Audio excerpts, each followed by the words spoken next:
फरवरी 2022 में यूक्रेन पर हमला करने के बाद से ही रूसी सेना ने यूक्रेन के कई इलाकों पर कब्जा कर लिया था, जिन्हें यूक्रेन अभी तक छुड़ा नहीं पाया है। Donbas, Donetsk, Luhansk, Mariupol, Melitopol, Bakhmut, Robotyne, Novoprokopivka जैसे इलाके अभी भी रूस के कब्जे में है।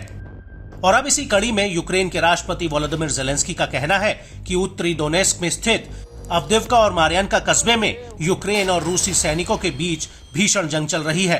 ज़ेलेंस्की का कहना है कि यूक्रेनी सेना इन दोनों ही कस्बों में घुसने की कोशिश कर रही है, लेकिन रूसी सैनिक यूक्रेनी सेना पर भीषण हमले कर रहे हैं। लेकिन यूक्रेनी सेना ने अपनी पोजीशन ले रखी है। आपको बता दें कि ये दोनों ही कस्बे रूसी सेना के लिए दोनेत्स्क और बाकी डोनबास इलाके पर अपना पूरा कंट्रोल लेने में बेहद ही अहम है। और यही वजह है कि रूसी सेना ने अब यूक्रेन को रोकने के लिए एक अलग तरीके के युद्ध की तकनीक अपनाई है, जिसमें वो इन इलाकों में गहरी सुरंग खोद रहे हैं, जिससे रूसी सैनिक अचानक से यूक्रेनी सैनिकों की पोजीशन तक पहुंच सके।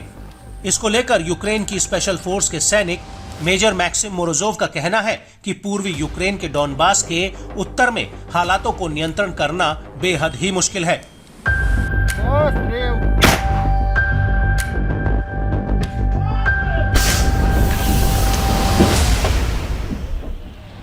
वहीं यूक्रेन की 110वीं सेपरेट मैकेनाइज्ड ब्रिगेड के प्रवक्ता एंटन कोत्सुकोन का कहना है कि रूस पहले विश्व युद्ध की तरह जंग में चालबाजी कर रहा है।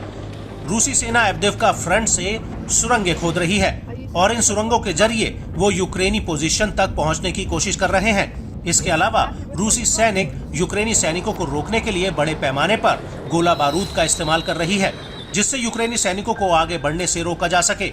इसके अलावा रूस इन मोर्चों पर भारी संख्या में सैनिकों को इकट्ठा कर रहा है। साथ ही वो अतिरिक्त रूप से गाड़ियां, एयरक्राफ्ट और रॉकेट्स भी जुटा रहा है।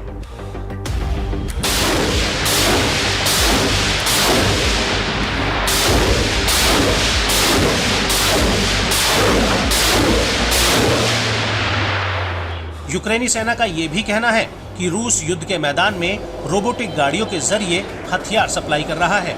ये वाहन पूरी तरह से रिमोट कंट्रोल है, जो बड़ी संख्या में हथियारों को ट्रांसपोर्ट कर सकते हैं।